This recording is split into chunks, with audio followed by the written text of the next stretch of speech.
agenda is citizen comment. There being no one in the council chambers as a citizen to render comment, we have satisfied this element of the agenda. Next item on the agenda is approval of minutes, October 18, 2016. Commission meeting. Do I hear a motion to approve? Move to approve. Do I hear a second?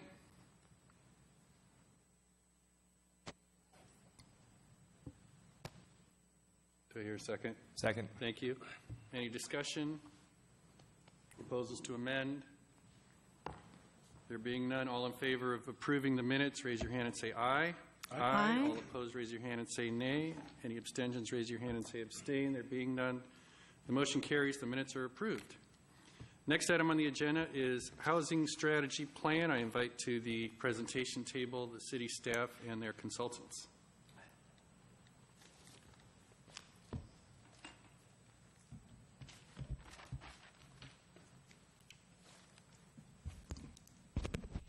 Good evening. I wanted to start by letting you know that the City Council and Mayor had asked that I provide those beautiful blue mugs to all of you. That's a gift. Thank you. To say thank you, small thank you. And I actually am not sure who provided the Halloween candy. That was a surprise.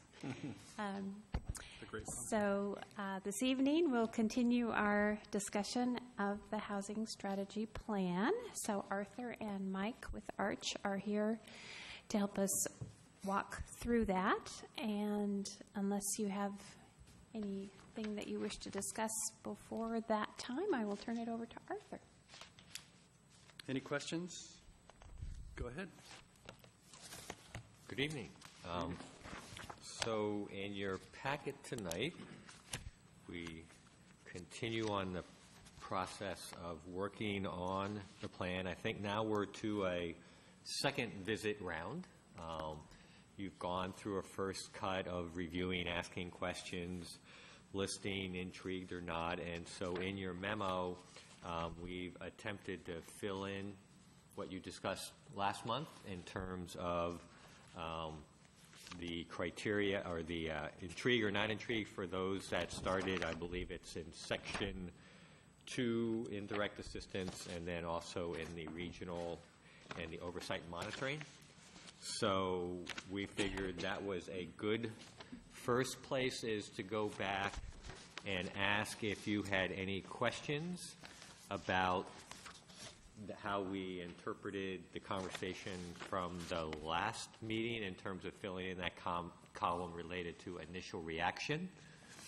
And so I thought we'd first cover that. Then we wanted to go back and start revisiting the stuff that you had, go back and start talking about the criteria and start thinking about priority and stuff. But we thought that would be the first step for this evening. If that makes sense. Okay. Let's review the grid. If anybody has any questions or objections to how they've characterized our votes on each of these proposals. Are you looking at the criteria grid or the matrix? This is the initial reaction column. In the matrix. In the matrix.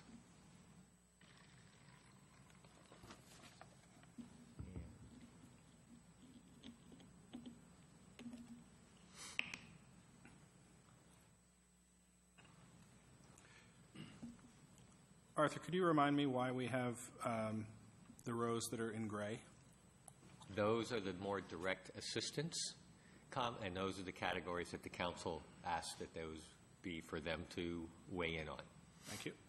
We wanted Joe to at least see what those typically are so that you'd have a sense of those type of items that would be talked about, because they might, from time to time, as we're talking about other items, be helpful to refer to, but that's the reason they're shaded.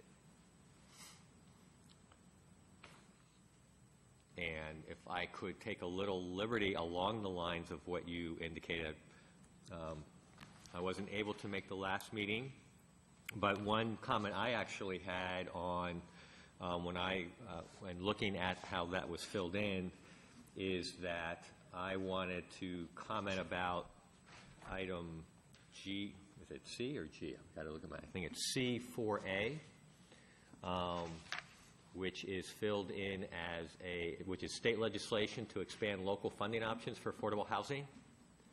and I noted that you had that listed as a not intriguing item, and I wanted to sort of put out there that maybe the suggestion that that belonged as a shaded row, because that is related to direct assistance, and also for the reason that I know that this previous legislative session earlier this year, this council, as well as most of the other members of the Arch member cities, met and talked about the trust fund and talked about how they might be able to address the trust fund, and they specifically were supportive of this item, and there was actually state legislation that cities were trying to get enacted last year that basically do fall into this category. So I would suggest that the council has been talking about this topic, and it might be best to leave that as just a shaded item and let them weigh in on that specific one.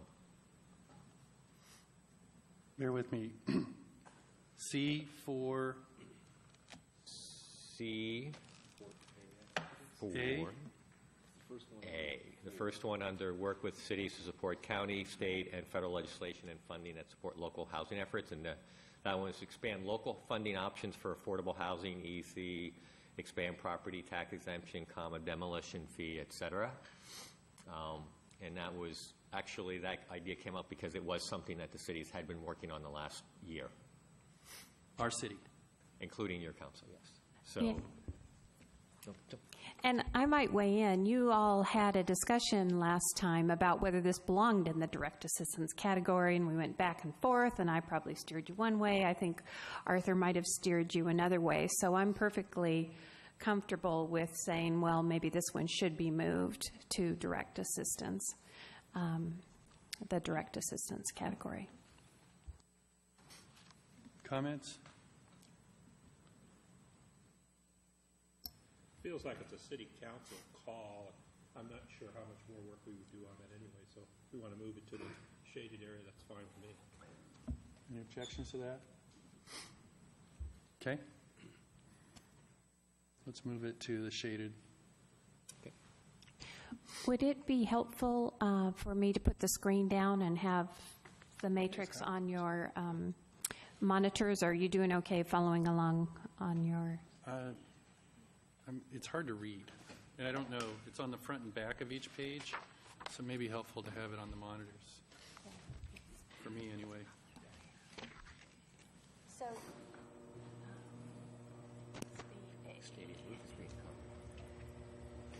pardon? the screen coming down. Let's see if you feel good.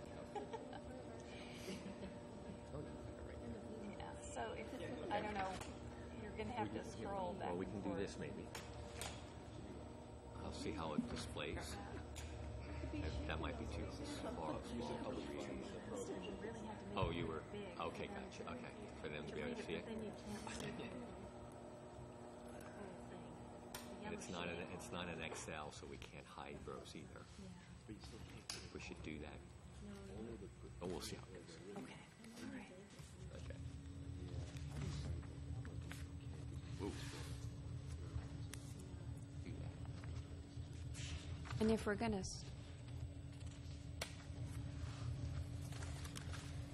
you think it helps you read larger? Like that? Okay.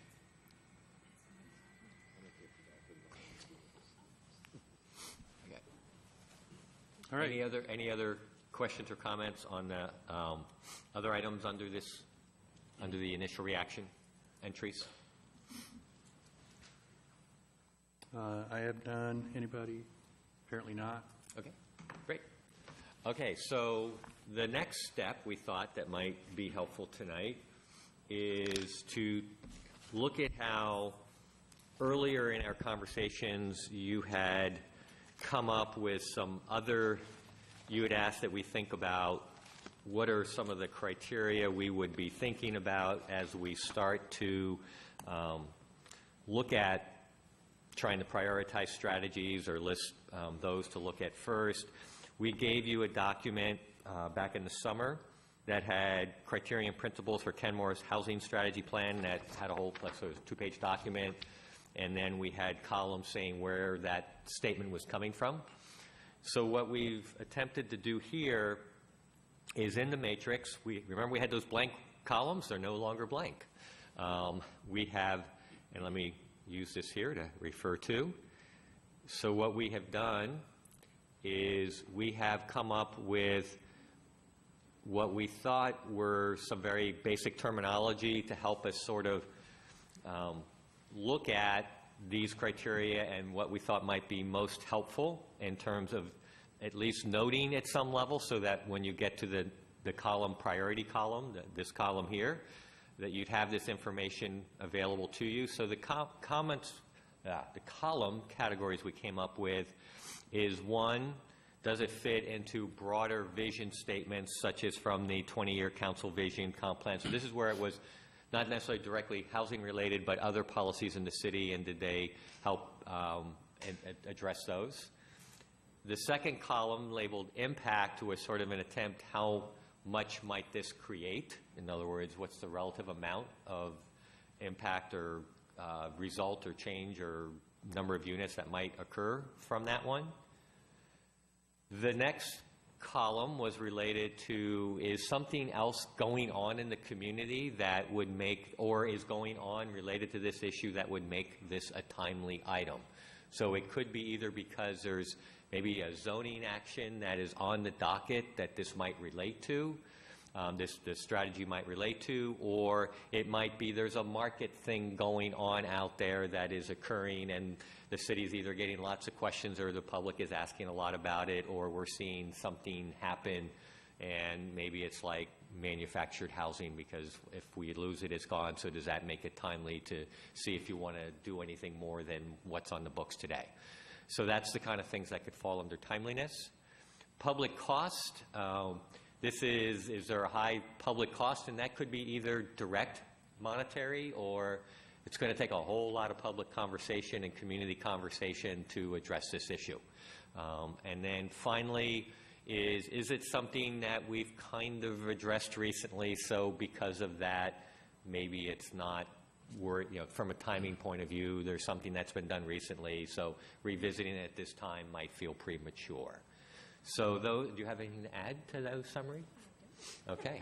So those were our efforts. And then what we've done is we thought that we've made an effort, mostly Mike took an effort, I mean all three of us looked at, and tried to sort of put numbers in there that represent, if it's a higher number, that means it either is related to that topic, or like from a public cost point of view, it's inexpensive, or if it's already addressed, it hasn't been. So if it's a 0, that means we addressed it more recently, or have addressed it recently. A higher number would mean no, it hasn't been, and so maybe there is it isn't something that has been addressed recently.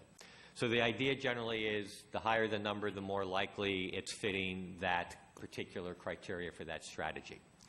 So then the other thing we did is we only ranked and scored, I don't know how much because of time, but how much because we thought just do the ones that are listed as intriguing instead of all the others. The others you've already sort of either sorted out, or later tonight when we get to next steps for the watch, I sort of looked at what was ranked as watch, and there might be a way to approach that doesn't need a ranking per se, but just might be something we group and say here are things, there might be a way to categorize all of those, and that I'll talk about a little bit later. So we thought the best thing to do was to focus on the ones that you had interest in and more interest in following up, and we thought that would be the best thing to sort of go through tonight. And so if that makes sense, that's going that far, then the question would sort of be tonight is, I think as a first cut, because typically there's kind of a lot of people have sort of done 3-level tiers for different strategies, and the ones that you have as not intriguing will automatically go to the low. I mean, those will be at the bottom pretty much automatically, unless when you look at this you go, wait a minute, should we revisit that? We're not, other than the one I brought up earlier, we really don't see any reason to necessarily do that. And so for this first cut, we were thinking just sort of do 1 or 2 or best or second best kind of thing, and let's see how that conversation goes.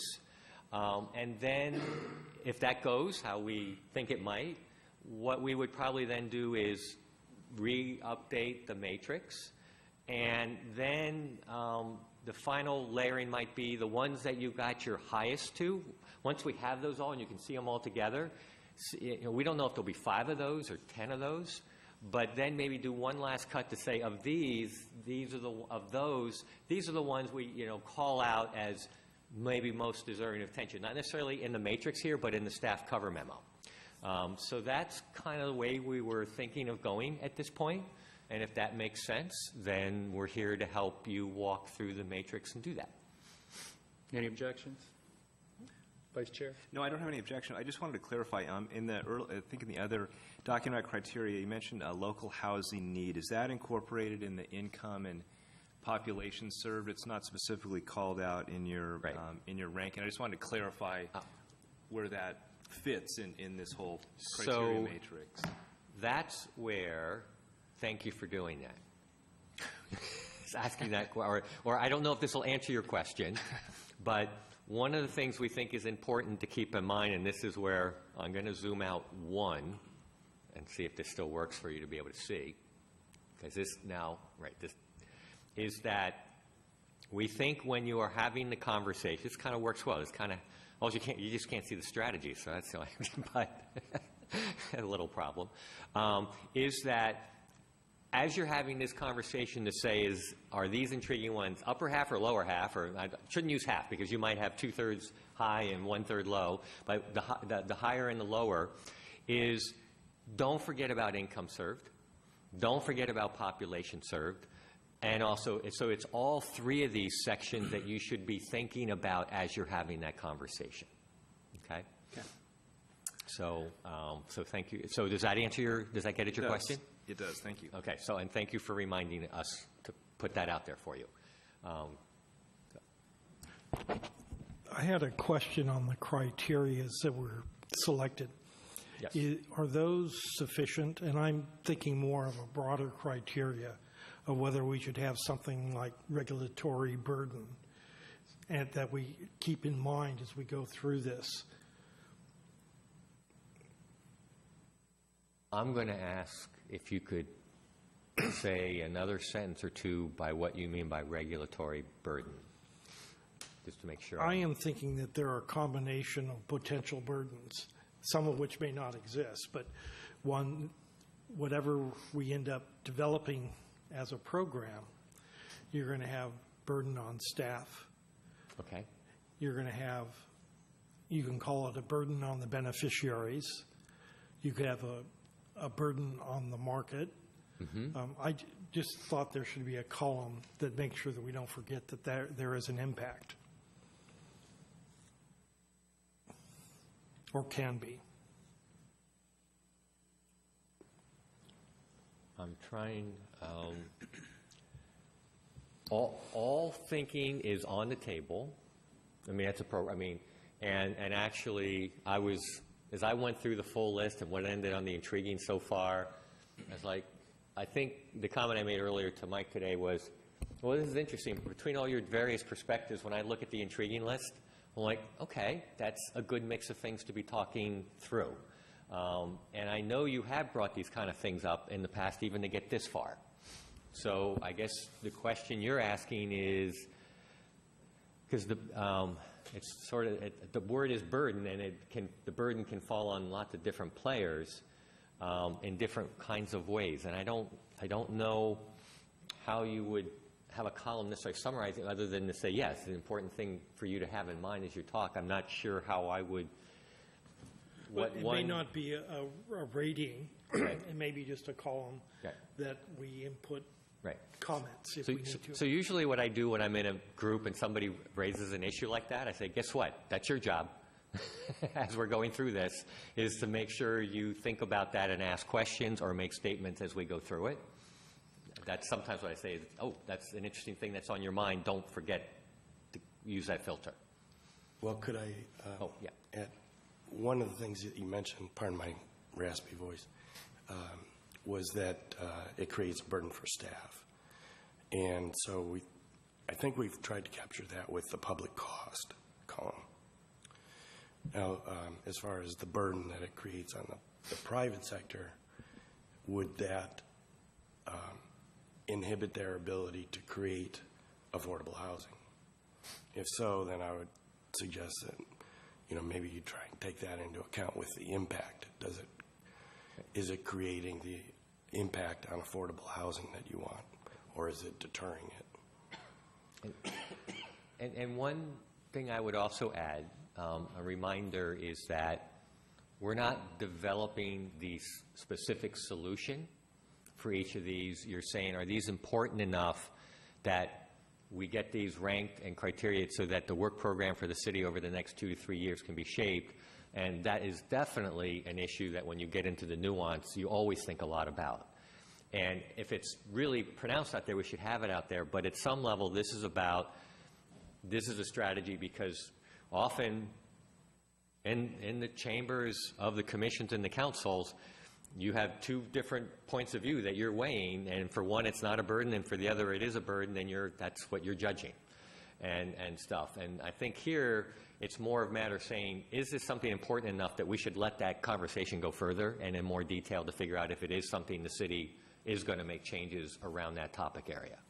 And so I'm not sure, unless we go through a whole lot more detail. That's a really hard, we can get it at a certain level, but you can still find later when you get in detail that you haven't fully vetted that out at this point.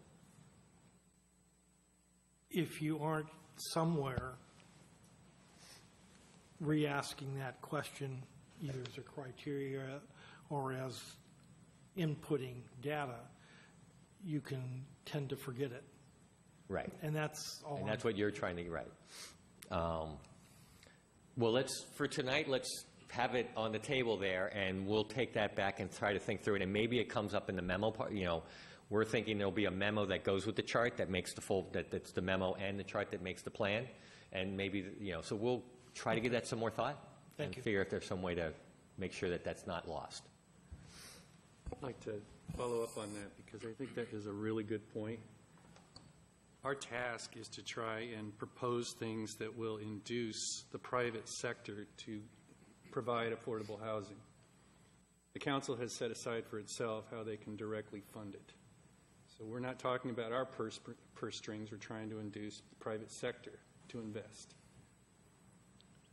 And by itemizing regulatory burden or some other language to that effect, I think that is a major factor in the value of our proposals. And I think Mike made a good point about, well, you could argue that that's part of impact. But when I saw impact, I thought, what impact will that have on affordable housing? Not specifically what incentive will that create or disincentive for the private sector. They are related, but all these are sort of related. You can see some overlap in all of it. So I agree that I think we should have a separate category, and we could call it regulatory burden, or we could call it incentive to investors or the private sector, and measure it that way as a specific item and not blend it into these other ones. I think that's a major part of our task. Go ahead, Lori. So I think, as with any policy discussion, that is a perspective, whether something is a regulatory burden or whether it's an adequate incentive. Unless I think the whole commission or the majority of the commission really wants to take a position that a strategy is only appropriate if it is not a regulatory burden on the private sector, that's a little bit awkward to put into it. How do you rank it? You're sort of saying as a foregone conclusion that the city council should not consider anything that imposes any type of regulatory burden on the private sector? No, Is I'm not going what that I'm far. hearing? Just for me, I'm not speaking for Dennis, I'm just saying we should measure it. So we should say these are all positives from what I could tell. And the problem I had when I heard regulatory burden is it's sort of a negative factor. So how do we give it a number that we can add to these? And so maybe we flip it around and say incentive to provide affordable housing. Private sector incentive to provide affordable housing. So it's another positive. Right. And if it gives a great incentive, like density bonuses, that would get a 3. If it actually discourages investment, like,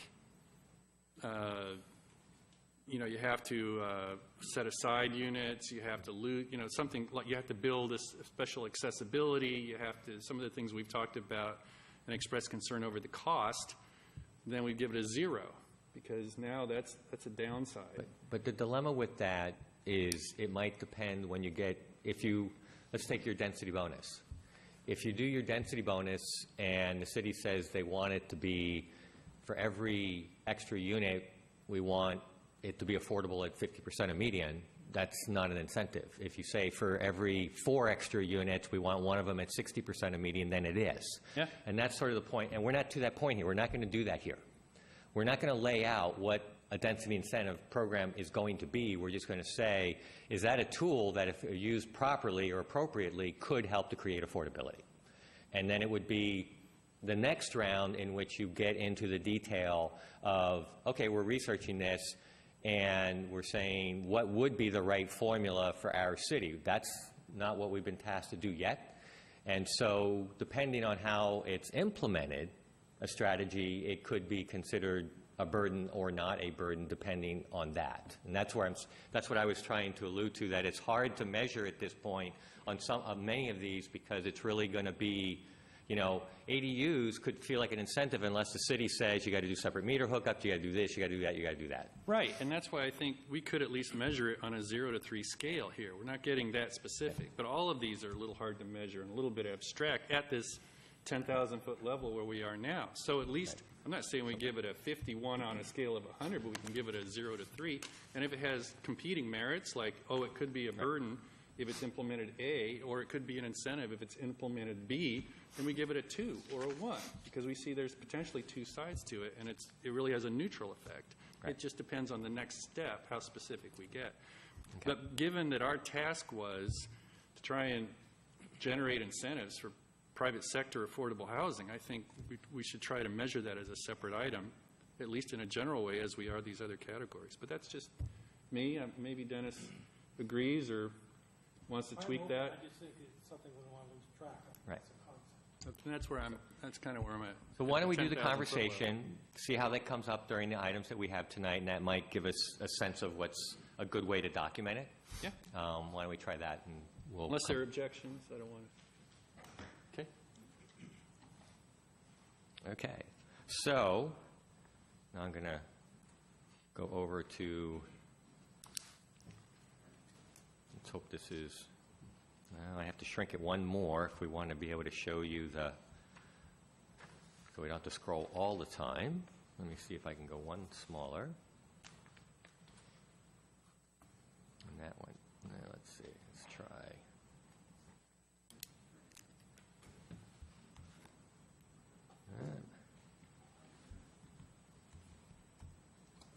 I think that'll work. Okay. So, and I would suggest we sort of try to look at these in the groupings that they're in. So the first set would be under the regulatory approaches, number 1, increased capacity, housing diversity. And you have on here, you have, I believe, I'm just going to scroll down. Good. At least we can have all the intriguing ones on one screen here. So you have 6 items that are listed as intriguing. Then you just, also as FYI, you have several on watch on here, and then you have 3 or 4 that are on not intriguing. And then you do have 1 intriguing with questions, so that one might need a little more conversation. But you can see the 6 that we have here include overlay zoning for senior housing, flexible reuse of larger sites through a special process to enable denser, more diverse forms of housing. And then we have consider provisions including design guidelines to allow flexibility in single-family neighborhoods for small-scale housing, cottages and duplexes. We have provide flexible development process for preserving environmentally constrained property that accommodate alternative building types. For multifamily housing, consider code amendments that base development size not on density, but rather heights and setbacks. And then reduce number of projects subject to SEPA, and there were 2 different examples under that. So it's an interesting array of different ideas that you listed. And so I think I would open up to see if people had questions about, you had some that you had the one that with questions, but just sort of open up and get reaction in terms of, for those, do some feel like they filter to the higher level and some they feel like they filter to the lower? I would add, I forgot one of my notes here, and I'm going to ask Lori to jump in a little bit, but two of these, there may be a timeliness component to them. And those are the, can I just have you jump in? I have them noted here, but. So for A1B and A1, these are hard to read, C, those were two that caught my eye.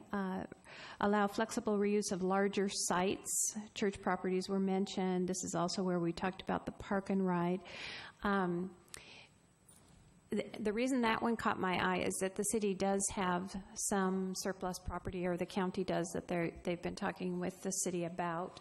And this may be an area where more immediate discussions would occur, depending on what happens with the ballot measure on November 8th. It's possible that if ST3 passes, that we would be in a position to begin to talk about the Kenmore Park and Ride and the future of the Kenmore Park and Ride. So that one to me felt like over the next couple years, potentially that one could rise to a timeliness issue.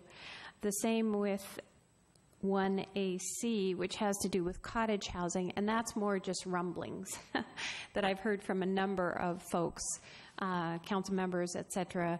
Do we have cottage housing ordinance? Do we need a cottage housing ordinance? I'm not sure that's one of the most effective affordable housing strategies, but smaller spaces are generally more affordable. So this was not a topic we took up with the micro housing. This is actually their developments with multiple detached units on a single piece of property, typically maybe condominiumized, but anyway, that was another one that caught my eye. So what are you looking for from us? So I think just the conversation around, I think it might be nice to talk about these six and see if people have ones that they want to make comments about as higher or lower. Is it the higher or the lower for each of them, or questions you have, or questions you want to ask of each other about those. Maybe one at a time? We can do them one at a time, or if people, whichever way works for everyone. But I'm just sort of saying these all follow into a similar category, so let's sort of think about them. All right, anybody? Mike? Yeah, I'll kick it off. Related to the timeliness question, and this again is the 1AB, I'm wondering if we might want to break this out. When we talk about surplus property that might be out there, or properties that we may want to rethink or think about first, contingent on something happening in a levy or other regulatory change, that seems to me different. One of my biggest concerns from the beginning with this category is really defining what we mean by larger sites. That's a pretty broad category, and I could see different priorities, and I could see maybe going down a rabbit hole real quickly on this if we don't define it a little bit more. Okay. So I think, yeah, sure, let's put a priority in there if we have some contingencies that might make use of some specific sites, but I'm worried about making too general a statement. Do you want to propose something more specific, how we break it out? I would say specifically to the two that you just mentioned. Contingent on the levy passing. What was the other one you mentioned? Slipped my mind now. And I'm not sure I would have that one be necessarily contingent on it, because I know it was talked about even 2 or 3 years ago. That site's just sort of been out there as part of conversation in general. I think she just said that might put even more timeliness behind it, but I do know, so it might be, you mentioned public sites is what you mentioned. If that would be the qualifier, or if there's some other type of qualifier that would work. That would, limiting it to public surplus properties, I mean, that would put a little more of a definition around it, make me happier. Comment? No objections? Okay. Now, should we then, if we break it apart, then do private separate so that that can be clear that that's one that you don't see as much? Or are there any private circumstance, we talk about public, can you know your community, can you think of any larger private that might fit a criteria that might be worth considering or not? Well, I think there are some out there, but I think they're all subject to master plans. Or P suffixes, Suffixes. heavily regulated, We've dealt with that already. development agreements. Yeah. Yeah, I think we've dealt with that in terms of the flexibility we put in. Yeah, So I agree. don't know that- I'm not sure what else would be in Okay. this category. I agree. I'm thinking of Plywood Supply and Lake Point, and those are, Okay, so would the private maybe be watch category? Yeah. To sort of say, we don't know of anything out there right now because we think the ones that need it are done, but maybe put that as a watch for the private? Now, we're definitely in watch mode for Right. both of those. Have been for a while. My concern here is once you get beyond that, you get down into some relatively small, I mean, do you have a 1 acre property? Are we talking about that? Are we talking about church Okay. property? Okay, that's fine. Should we, what about church properties? You know, I don't know. Over a certain size? I don't- Because that's actually where I could give you several examples of where church properties have taken a portion of their property and used the density from the whole site and put affordable housing on a portion of it. So I can think of 2 or 3 cases where that was done in some other cities, so, How about, would another way to approach that would be something like tax exempt or government owned?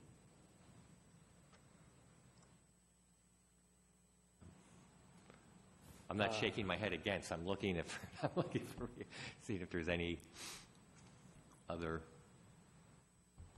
this category strikes me as unwieldy. Yeah, that's. I feel like I can see why we said intrigued. I think it's something we could work with, but there are a number of categories where I felt like this would take a lot of work to refine it into something specific, like you're saying. I think each parcel has different merits. It would be so property specific. I don't know if we as a commission can come up with something that really helps the council as a general policy. I think you don't have to do that at this point. I think all you would have to say is, we think, whether it's tax exempt or public properties, we think it's intriguing to look at that idea, and then if it is a high priority, then you weigh it against your other ones. Right. And which is maybe why- it gets assigned.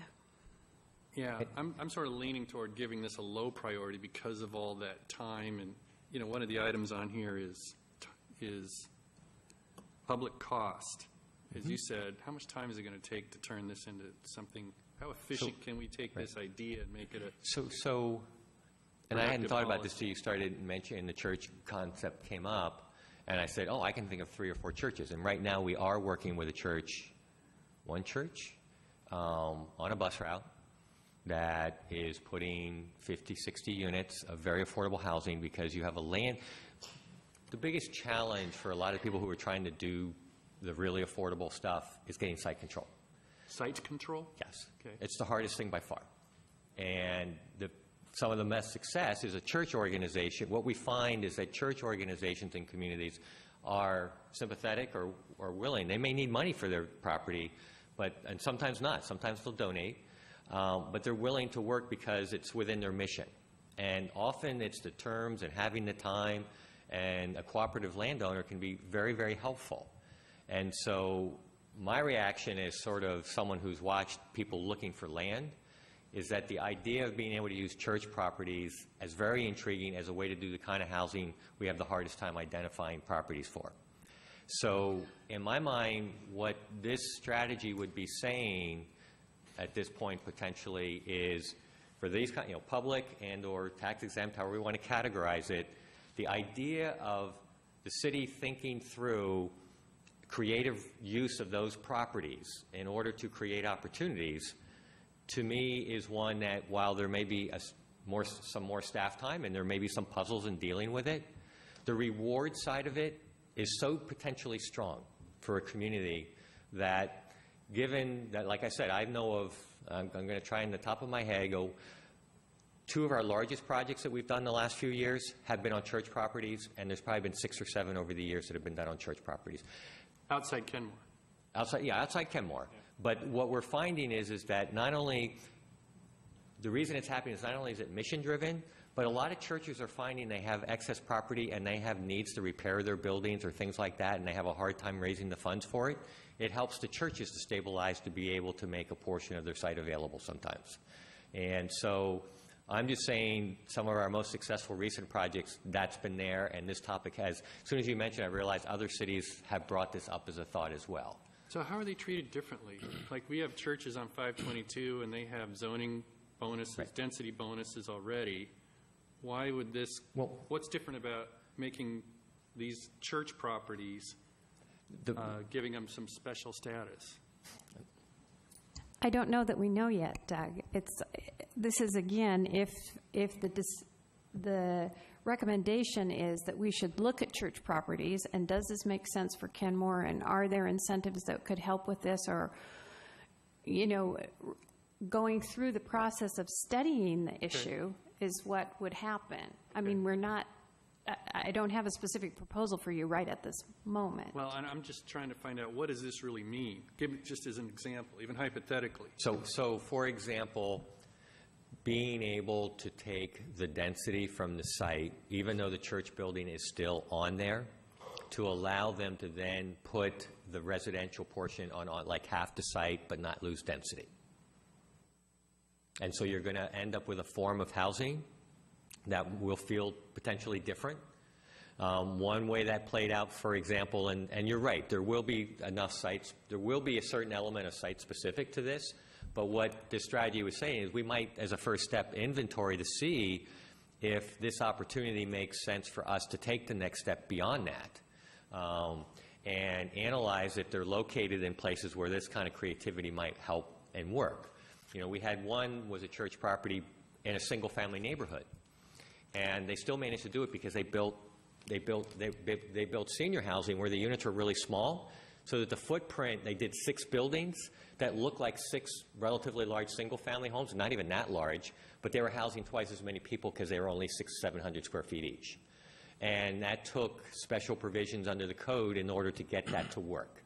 It still fit in with the neighborhood. Other cases have been where we have a church property right now where they're going with 4 stories, which you typically wouldn't see in that site, but because of the location and stuff.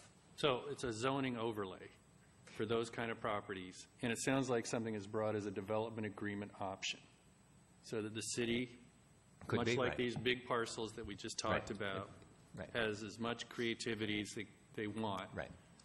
to come up with a proposal that, Right, and there would be a process that usually goes on with that, so there's community input and stuff, but right, at least like that, our development agreement Right. process requires public hearings and a Right. supermajority vote by the city Right. council. So it seems to me you guys have assigned these numbers, and you've got public cost for this one, for example, at 1, but I think, meaning there's kind of a high public cost, it would take a lot of time. I think it should be 0 because it's an extremely high public cost. But on the other hand, the impact is at 2, and I think from what you're saying, Arthur, the impact would be very high. If you put all the time into it, this could be a real affordable housing bonus. So it sounds like it's got a great deal, a 3 level at least, of potentially, impact, right. potential impact. So I would tinker with these numbers if that's where you're going at this level. I think we were open to tinkering on a lot of these numbers because, especially on the high public cost, that rezone, it's not a direct impact to the city budget or anything like that. And so, Time involved. but there's a time, right? Yeah. And Right. even if we, for example, used a development agreement type option as a zoning overlay, just the public hearings and the input and the notices and city council considerations and the supermajority vote requirement, that alone would give it a 3, I think. That's at the max public resource investment to make that happen. But the payoff may be worth it. So I think I get where you're coming, and that's all we're trying to do is give some general values to the pluses and minuses. Okay. So that's just me, and I'm happy to air out, invite other comments. I'm liking what you're saying. just to add the additional twist that I had in my mind, I think about this, have a different reaction to it when I'm thinking about, for instance, residential, conversion of large residential properties to some other use versus if you're talking about a parking lot to be high density for a transit zone, that's a whole different thing. You've got a church property on 522, not going to impact a residential neighborhood if you put a high density. That, to me, sounds like an opportunity that we want to have the opportunity to investigate some more. But I wouldn't want to put out there for the world that we're looking at any large property out there that could be subdivided or rezoned in some way. It's already single-family zone. Already single family, so Right. conversion from residential to something else, I think that has a different feel to it. And if we could call out the opportunity being something like that. Okay. Talk about non-residential conversions Right. Or high-density Or- areas, Yeah, multifamily or high zones. density, yes, Right. already like transit zones. TODs. We've already Right. zoned it that way, Overlays. so it's Right. compatible with what the vision is. Right.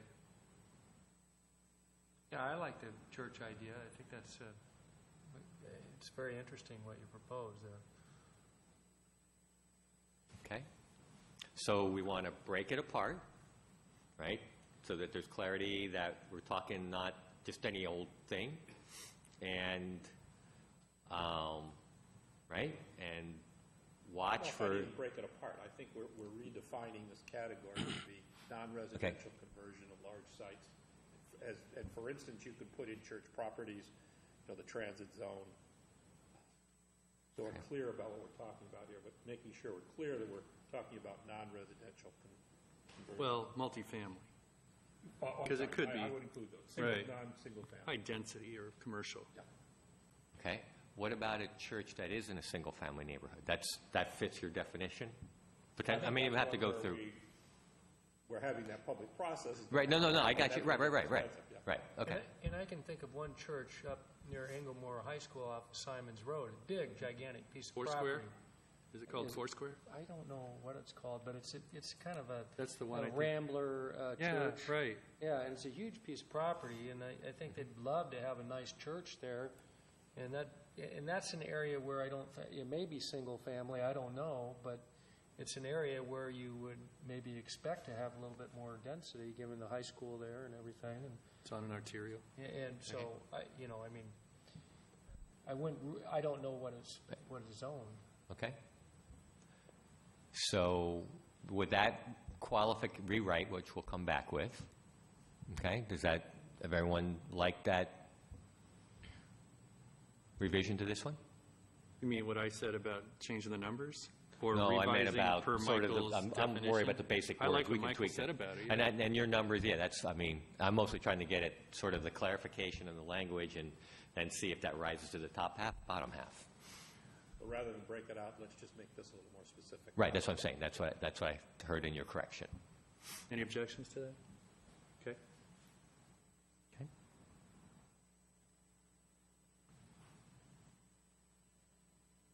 Next. You want us to pick? Does anybody have we're a here now favorite? as a resource as you Okay. walk through these. And Should we go one at a time down those that are intrigued, or do people have favorite? I would go one at a time. Among- It's a little okay. hard, so we're not bouncing Not around. bouncing around up and down. So let's start at A1A, intrigued. Consider some form of overlay zoning for senior housing, for example, Bothell or Bellevue approach. Comments on how to value that under this grid? Or questions about, as Mike raised on the other one, defining it, clarifying it? On this one, the comments on the far right, other implications, doesn't apply where density limited by FAR, and that was a density Right. acronym, which just talks about the size of the envelope. Right, that's Unlimited where, density yeah, with in the- other words, FAR is basically using an envelope anyway. Right. And the purpose of this, at least in the Bothell and Bellevue, it's a way of allowing more units because you're measuring by density per acre, units per acre. Okay. And which you have in much of your community, you have a density per acre approach, so. I don't know that what this, how this, I don't know that what this means. Doesn't apply, I don't know, understand. In other words, if you had an FAR approach in a neighborhood, then this wouldn't really help you very much Why not? anyway. Because you already can do small units, and FAR is basically Oh, I using see. a box approach. The purpose of this is to sort of acknowledge when you use density, senior housing doesn't usually have the same size per unit, or they don't have the same traffic, so therefore allowing more senior units in the same footprint versus regular housing has a similar impact on the community, but you're allowed, that way you can get more senior housing built.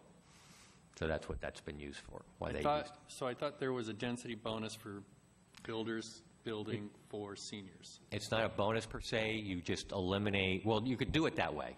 There's different ways to do it. One is to give them a bonus. Another is to say, oh, we're not going to give you a density requirement. You just get to build to the height and bulk. FAR, Yeah, to FAR, right. okay. But that's like a bonus, because it gives Yes, them more it's- flexibility. Right. And then the next line, potential for limiting housing type diversity. Do you want to elaborate on that? That was an issue raised in Bothell, that while they had a senior overlay, it was all the same kind of, it's pretty much all the same kind of senior housing. If you go by the senior center, it's all pretty similar. So if you did this, one of the questions you probably would want to put out there is there any, first decide if you think it makes sense. If you do, this is sort of a note of something you would look at more carefully is, could you get different forms of senior housing in the overlay? Is there some way to incent that? One of my concerns is that, and I think I've read this elsewhere, if you give advantages to certain kinds and uses of property, you limit the remaining property for the market to decide how to use it. So if you set aside X areas for senior housing, investors who really want to build something different, whether it's market housing, condos versus apartments versus micro-housing or something, But or this- mixed use, This wouldn't you've just change made the their rules for choices them. smaller. No, What? you don't change, this is an overlay approach. Right. So you don't change what's allowed if it's not senior housing. Which is good, I think. Right. So it preserves the flexibility for builders to do what they think the market wants, but it does give an advantage to a certain use of the property. Right, and So the typically, risk is they're going to seize on that, and then you have less land available elsewhere in the city as a measure, than they had And- before and- to build market-suitable housing. and that's right. But the idea being that if senior housing has a really hard time competing with the general market, because they're usually smaller units, you're trying to say, we're trying to level the playing field so that if somebody does want to do senior housing, they do have a chance to be able to pay the land values that exist in a community. Yeah, I think you're tilting the playing field in their favor rather than being level. But I'm okay with that, and I don't think it's a bad idea. I'm just saying, I'm looking at these numbers, and it's getting really high numbers, for example, on impact, and I think the impact is mitigated by the loss of land available to builders who might want other kinds of housing. So instead of a 3, I'd give it like a 1, because I think that's a drawback. On the other hand, some of these other numbers might be justified. So that's my concern with it. Comment? Others? Vice Chair? Yeah, I'm a little, I don't know if conflict is the word, but it seems like this is something that's really helpful for seniors, and seniors are one of the most, more vulnerable populations, right, in terms of addressing affordability, but it does, again, only address seniors, and it doesn't address very low or low income. Can you explain how you didn't include those in the income served for this particular type of approach? So that's, we're just citing how it was done in other cities who did it a long time ago. Whether or not that's one of the things you would recommend if you make that higher, that some of that housing should meet some type of affordability test would be an important component. You could add that. It's just back when these were done, People weren't doing that very often. People are now doing that a lot more in general, so that I'm sorry, they are doing it more now? for regular rezones and stuff, we're seeing, in fact, where I have to go after this meeting tonight is to Bothell, who's doing a rezone and considering an affordability requirement with that rezone. So what I'm saying is, you could add this, you might make that comment saying, if we make this high, we also think if you think it should be high, or medium, either one, that if you look at it, maybe you should also, as you study it, see if there should be some kind of affordability provision that would go with, and that might help re-level your playing field a little bit. So I'm just saying the other cities who did it in the past, they did it in the early 90s when we weren't thinking of rezones and linking affordability. We didn't have the same issues back then with affordability so much. Well, I think I'm just going to, one of the principles we're supposed to do here is emphasize the greatest housing cost burden, and I think to the extent we do support this, that it would be appropriate to try to see what we can do for the very low and low income senior population. So that's I'm just thinking, that's my view. Demographically, what is the need? Is there studies that say 20% of the population is going to need senior housing, or I mean, if we're going to incentivize something, is it going to fill the need, or is it going to be over? Right. So you can look at some simple demographics that says the senior population is really growing, and then there's another demographic that says of the senior population, more and more of them are, a higher proportion of them are over age 75. Now, we're not building the housing, we're enabling the market. The question that if you level the playing field, now the market, or maybe tilt it even a little bit, the market's still not going to build it if they can't fill the units when they build it. Now, Bothell created an overlay, and it's been all used for the overlay purpose. Bellevue has a program. The way they did it, it was a little more limiting, but they only had 2 or 3 buildings that got built under it. So you're still not taking away the market component in that evaluation of the need, but our big picture analysis says, yes, the senior population is growing, and it's becoming more bifurcated, and more of it's becoming older. And that's often where you see a higher proportion of people who need assisted living. But even if you do an overlay, it doesn't mean it's going to necessarily go that route if there's no market. But if there's a potential for the market, but it's not able to respond because of the land values, that's the purpose for doing it, is to sort of potentially even that out a little bit better. Question. So when we present this in terms of our priorities, and we want to be able to accommodate our citizens or attract citizens to move into the area, if we make this a priority, if we don't make it a priority, does that make us less compassionate towards the senior population? I don't know if I go that far. Okay. So what we're really trying to do is we're trying to look at the real demographics, but consider what part of the population Kenmore's vision to serve is, and then prioritize this particular one somewhere in our intriguing. Mm-hmm. So do we have any inclination yet of where that goes?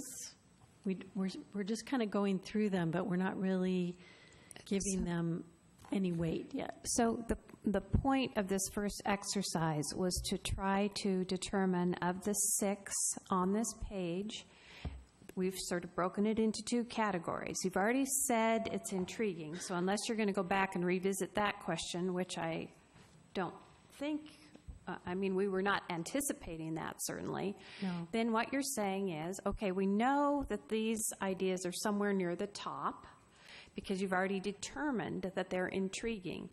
So what we were hoping to do was say, are they in the top half of the intriguing, or are they in the bottom half of the intriguing? Although Arthur points out we don't want to use the word half because it doesn't have to be divided by half. No. So do you give it a high, or do you give it a medium, for example?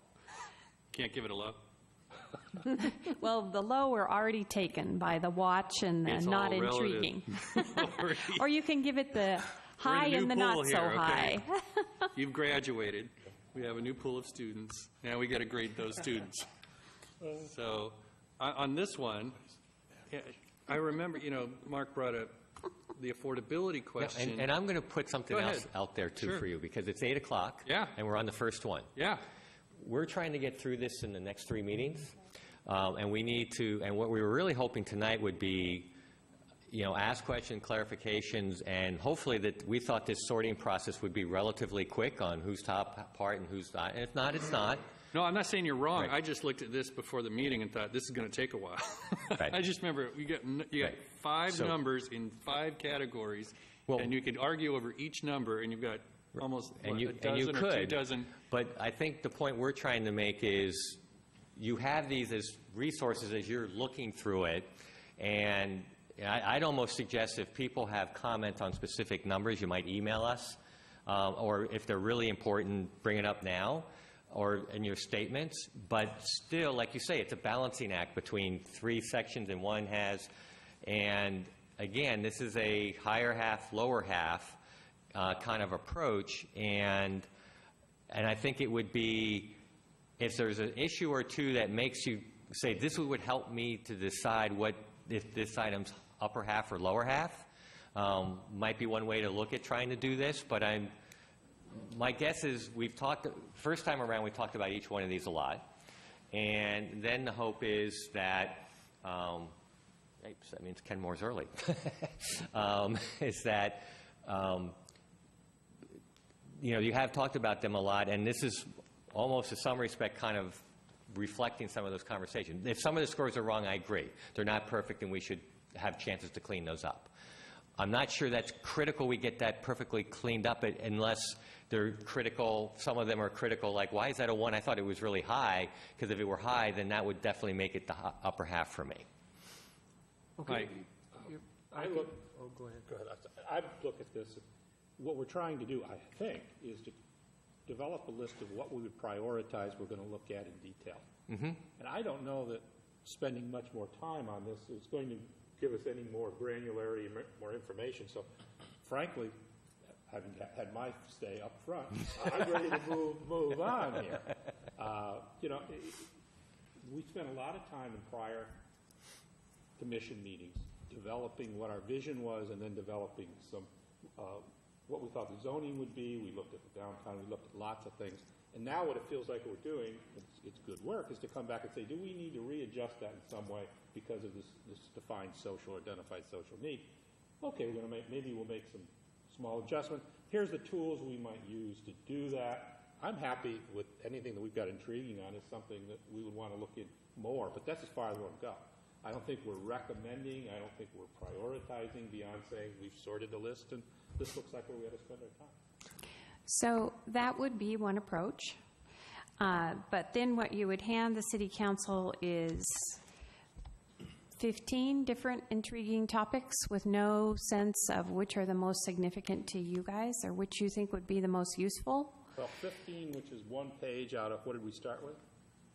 Well, and all the others will continue to appear here. I'm saying that, yes, you could do that. What we were hoping to do was to get a little bit more refined.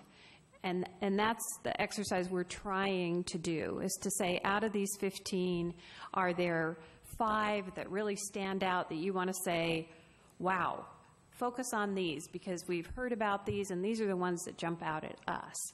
If you can't do it, you can't do it, but that would not be particularly helpful, I think, to the city council, who has to have a more significant priority to direct our work program.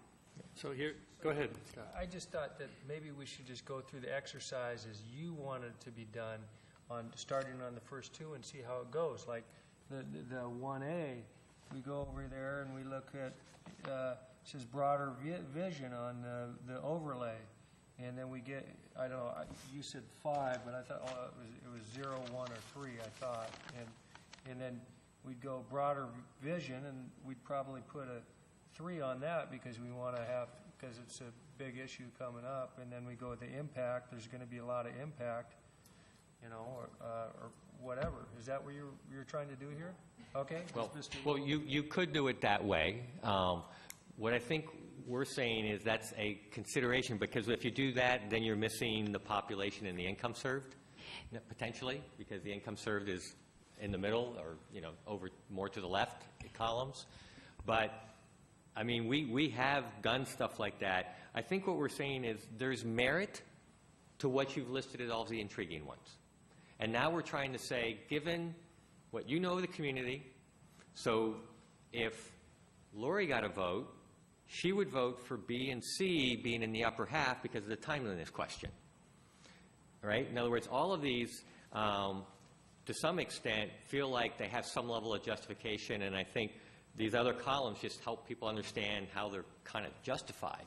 But if there's certain elements of these that say timeliness or one of these columns is important enough that it helps to elevate the issue, then that's a reason to potentially elevate it. And that's, I think, what we're trying to do now is that all are of merit. It's now a matter of relative merit. Right, and I might just add that the idea was not that the Planning Commission had to go through and adjust all these numbers. All we were trying to do was to reflect from a staff recommendation perspective where we thought things fell out. It's not an additive exercise, so if somebody got, 8 points and somebody else got 5 points, it's just a guideline. It wasn't supposed to be, add these up and these are the top priorities. I'm wondering, let me just throw this out here, and Arthur's going to be like, what? Another approach we could take is almost like a public participation approach, where we could put all the 15 intriguings on a list, and we could hand you dots, and you all could, you've done your homework, you've looked at the parameters, you could go up to a board at the next meeting and tell us where you think. We'll give you yellow dots and blue dots, and you put them in the top half or the bottom half. I mean, that's another way to approach it that might be more effective and easier. And then after that exercise is done, then we really could judge where the commission as a whole is falling out, and that may prompt some discussion, but it would be an easy place to start. Any interest in that? Yes, in fact, I was going to suggest exactly the same thing. The only thing I would change is let's do it now. We're good with I that. don't think we're going to get any wiser Right. on this between now and Well, the meeting. Let's get it done. We could do that, and then we take all the information, and you'll see initial, and then that will, at the next meeting, you now get to talk amongst each other, saying, why did you land here and there, but you've got a setting for your next conversation. Right. So almost do it tonight, and don't worry about debating the merit. Just let everyone do it, and then we'll take it, and we'll pull it all together. And then there was one other thing we wanted to talk with you tonight about, which is a cover report that goes as part of the plan, and stuff like that. But that might be, because that's a way to make sure everyone's initial reaction is shown, and we can also, and I'm more than happy if people have questions about some of the numbers that are in here, because it is somewhat subjective on how to do this, more than open to trying to clean this up. In fact, we were thinking of using color shading rather than numbers in this section, so so that people get away from the idea of hard numbers, but just really relative strength of that item on there, and so that we can do that. But I don't know why you thought I'd be surprised. I think it's a wonderful idea. If we all gave you our top 6, Yeah, give you. write them down right now and hand them to you, and then we'll see Should how much we? congruence we have. You don't have, or we could say we'll give you half as many as there are, and you don't have to use them all, but you can't do more than half. How about that? Would that make sense? Well, that's a number. That's either 6 or 7.5, so it's either 6 or 7. 2, Oh, is it? 15, you got 15 Well, intrigues. are we going to do, now we would, how many total did you say 12, we have? 13, I'm counting. You're counting right now. See, you get 10 votes. You have to use them on separate ones. You can't put 10 on one. How do we weight the intriguing with questions ones? Do we leave those?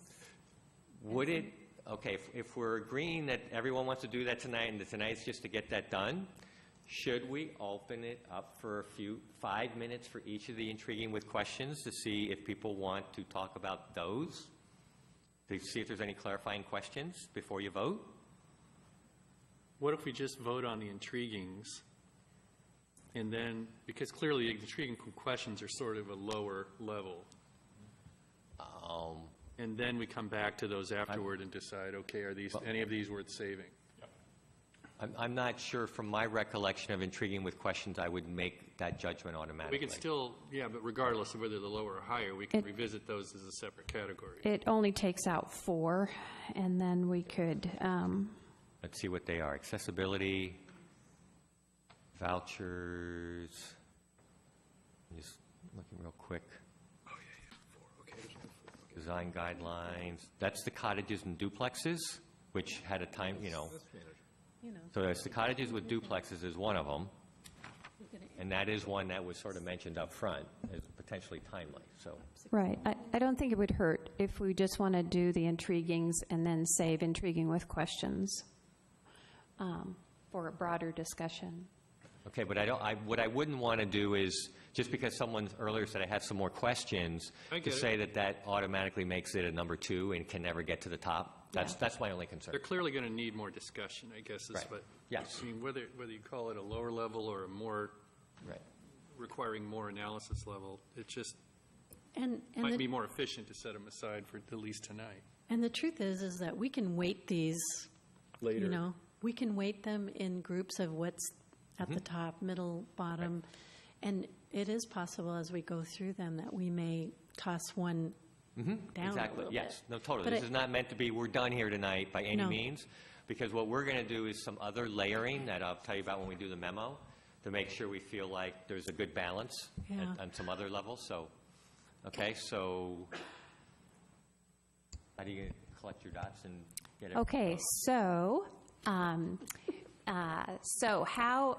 all of these are numbered, right? It's A1B, A1D, et cetera. So if I go find paper, we'll do it the old-fashioned way, and you will write down your top, however, 10, something like that. Up to 10. Up to 10. And then we'll collate that and have that ready for future discussion. Is that possible? It's like homework. I have a couple other things to cover to prep for the next meeting, too, Okay. but this is probably the How much main. time do we have? What's our? So it's going to take me 5 minutes to go get paper. While she's looking And for paper. so how much time do you need? Well, I got a problem because when I was given this matrix, I got one that didn't have stuff filled in on them. I got it from the beginning because I'm looking at Mike's here and he's got all kinds of information I don't have. Let's get him a copy from over there. Right. Okay, so we will, could we have a brief recess? Read, and if anyone has a question as they're reading, let me know.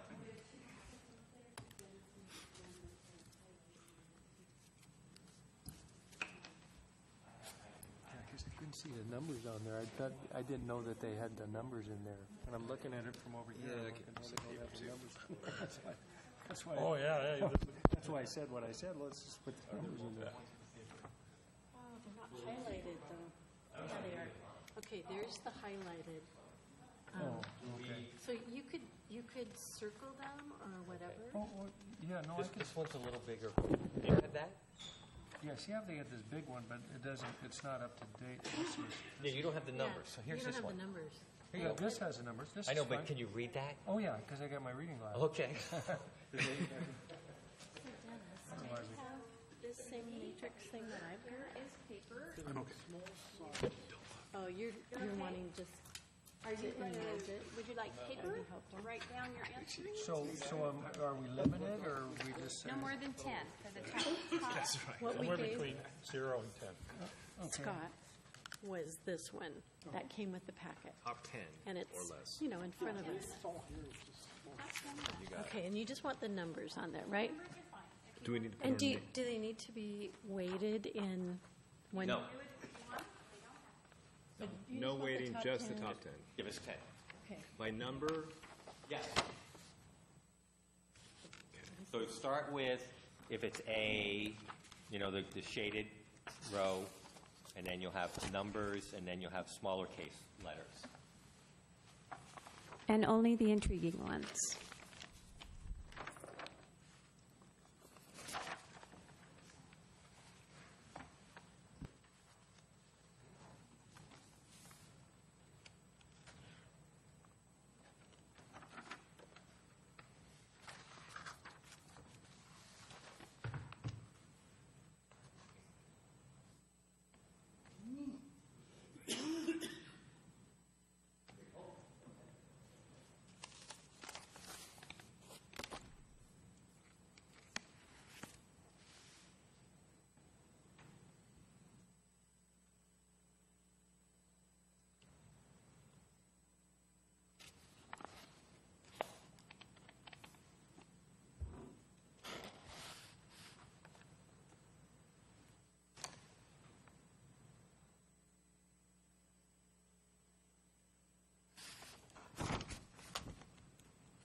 can you tell me what transportation services with work with providers?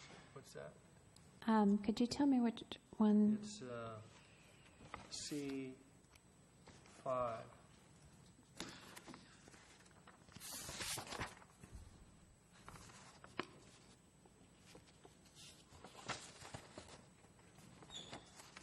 Right. So C5, transportation services, work with providers, was the notion of working with like Metro and access providers to provide services near housing, right? To make affordable housing more accessible. Wasn't that the notion?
I did not. I was out of town. But Rob Carlindsey sent out a summary, and it sounded like really positive for us. Yeah. It was in his weekly status reports. Yeah, you're right. Did you get those yet? I got it, but I've been so busy at work, I got so many balls in the air, it's just crazy. Yeah. It's a good crazy, though. Yeah. But that's just for the grant funding. That was that Olympia meeting last week. Oh, it doesn't have an impact on what the state parks are going to do as far as recommending? No, I don't think that one did. I think that was just a funding meeting with a different group. And I think there was about $750,000 up for grabs. And we were already ranked high. And then the feedback Rob sent out was that it was, really positively received by them, kind of for the, what would you call it, kind of like citizen comment. That they bought our, and we sent the mayor and the assistant city manager and the city manager, president of the Little League went. I think there were folks in opposition as well, but it didn't sound like they were too.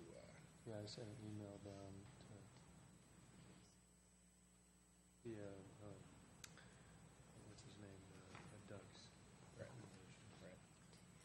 He did outstanding. Yeah, he should do that for a living. Maybe you should. So he's a perfect guy to have on. He is. And he had a private audience with those people the day before. He was down there representing another client on Wednesday, and he was able to use part of his time to talk about St. Ed's. And he wrote a kind of an email saying it went really well. And he kind of gave a breakdown by person who we spoke with.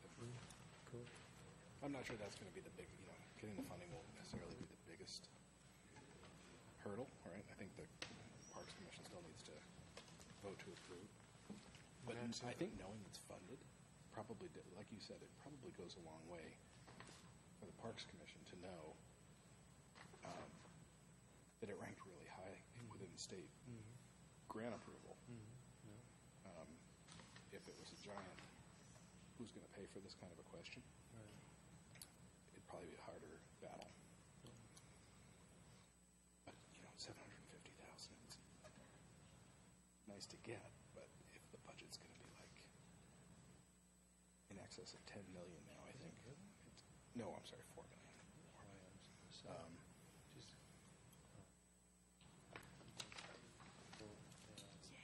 You walk the park, you sit there after you walk and watch the ball, kids pushing on and stuff like that. It's,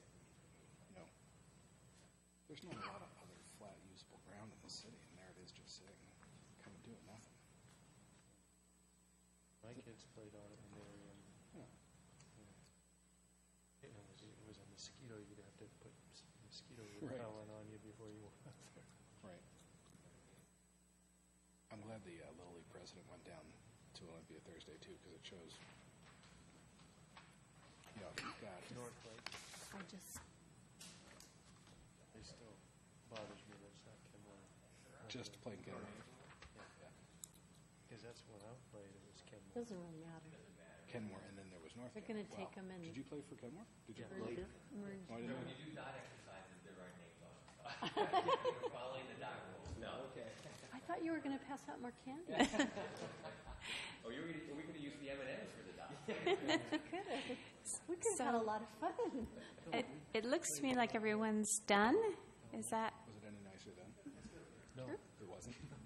so I'll collect the papers.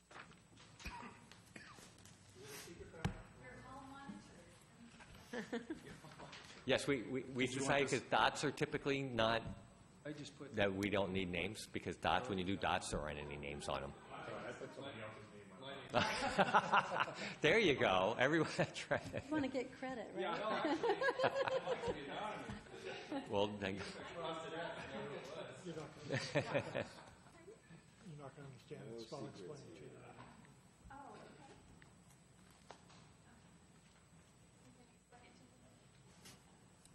Okay.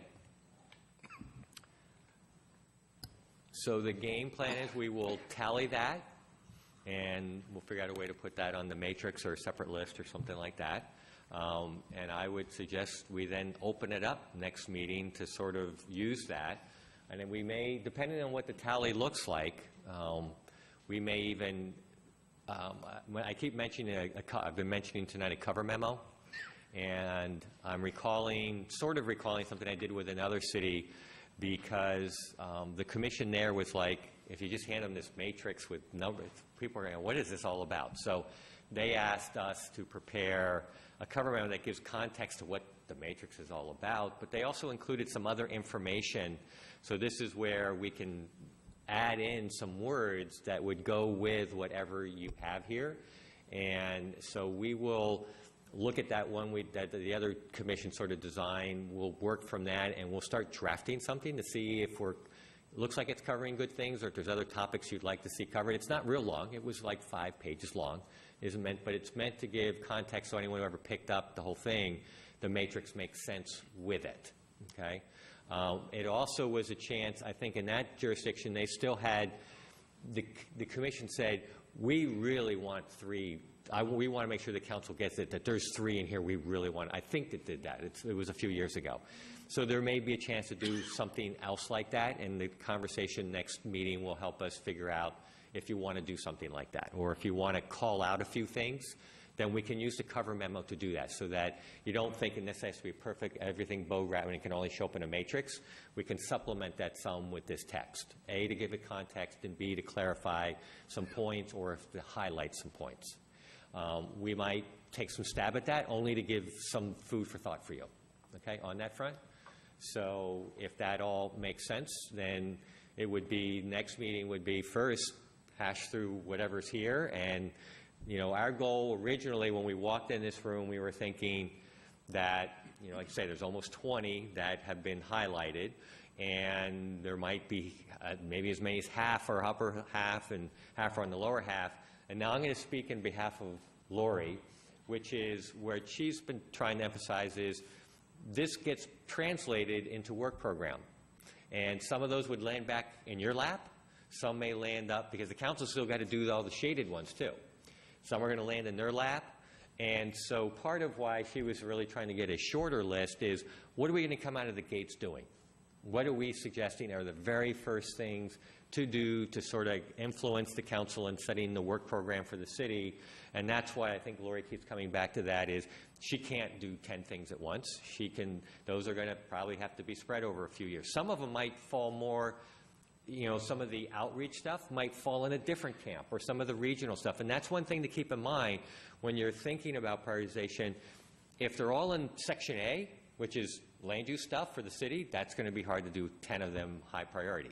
If when we look at it, they're spread out and there's only 2 in land use and others are monitoring, maybe we don't have to sort it out quite as much in terms of emphasizing certain ones, unless you want to just because you want to. So part of it's going to look at what's the work associated. And something might be high work, but maybe it isn't, depends on whose lap it's in. Okay? Are there things we can help with and stuff, or are there things, some of these are regional, where you're supporting regional efforts. So those have a very different kind of feel than something that's look at your ADU ordinances, okay, kind of thing. So that's hopefully when we have all this, things that we'll think about. We'll try to list things like that for you to think about along those lines. But the idea being is when it's done, it translates into a manageable, right out of the gates, work program, highest priority. And then as soon as that's done, there's not a lot of thinking that needs to go into the next year. I mean, the high priorities will probably be at least 2 to 3 years worth of work. And then probably by the time you get through those, one of the steps is going to be, how are things working, and do we need to rethink what we did here in the first place? Okay? But the idea is to try to get about 3 years worth of work program out of this that we think will be most effective in implementing your policies and your comp plan. So again, it won't be just the matrix, and we'll try to start getting some words in front of you for the next meeting so you can see sort of the whole package. So I think timing-wise we were thinking we can get the matrix out to you early in the week, next week. Just given our schedule, getting the text part to you might be later in the week for that piece. But we will try to get you a rough draft of the text part next week. It just will probably be later in the week than earlier in the week. So does all that seem like reasonable steps to continue the conversation? I see a lot of heads nodding. Mike Mulcair, did you want to? No, that sounds great. Okay. Okay? Yeah. All right. So I think do they have any other immediate questions or any other immediate questions? And one other thing, if you do have any of the numbers you're wondering about, please email us. And yeah, please do that. We're not trying to, and we were thinking of going with a color approach rather than numbering, but still, we can translate the numbers to colors and stuff, but please, because I know I looked at a couple and I circled them, and so we definitely want, if we're using colors or whatever, we want it consistent with your thoughts as well. It's a tool, but it still should reflect as much of the perspective as we can. All right. Is that it? That's it for tonight? We can. It's only 8:35. I still have another meeting to go to. I'm pulling your leg. We had a lot of long meetings, so it's quite welcome. All right. Any comments, commissioners? All right. That satisfies that element of the agenda. The remaining agenda is adjournment. All right. Before we adjourn, do we have any new business? None? There being none, I hereby adjourn the meeting.